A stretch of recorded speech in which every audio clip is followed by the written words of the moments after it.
In this video, I'll show you how to use StatCrunch to make a scatter plot for two quantitative variables. So first, I start off with my data in any two columns of the spreadsheet. I have some labels up here at the top. I have the price of 5 pounds of sugar at the grocery store, and then this column, the second one, is the price of sugar at a convenience store. So first thing we do is go to Graph, and then down to scatterplot. And now we need to choose our options. So our x variable goes on the x-axis, so we need to think about our two variables and decide which will be the explanatory variable and which will be the response variable. So explanatory goes on the x-axis, response variable goes on the y-axis. So we need to think about these two and decide, well, do we think that the grocery store price is going to predict a convenience store price or vice versa? If it doesn't matter, then you can pick either one.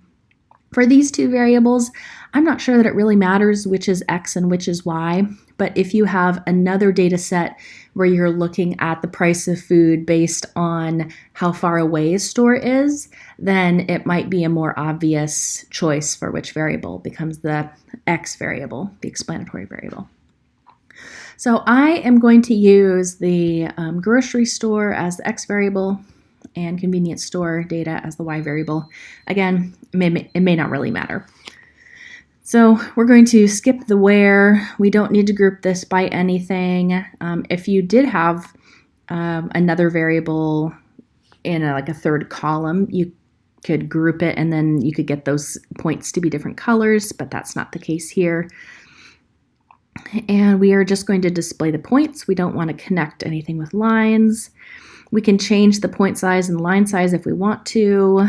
This looks fine. Here we go. Let's get some labels in here. So x-axis label, price of 5 pounds of sugar at a grocery store in dollars. And then very similar for the y-axis, we're going to use the convenience store. And title, relationship of sugar prices,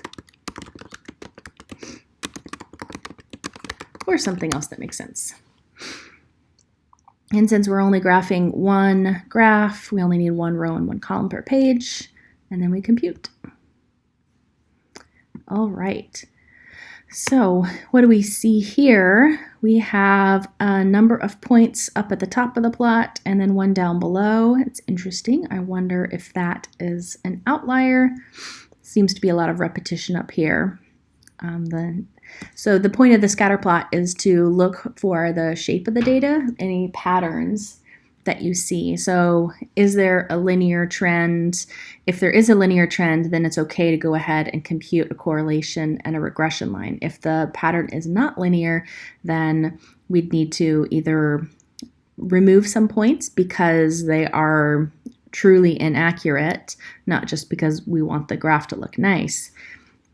And then we can go along with our process. So I think I need to investigate this 2.5, but you can also remove a point and then redo your graph and then show both. And then you can comment on how the graph has changed once an outlier is removed.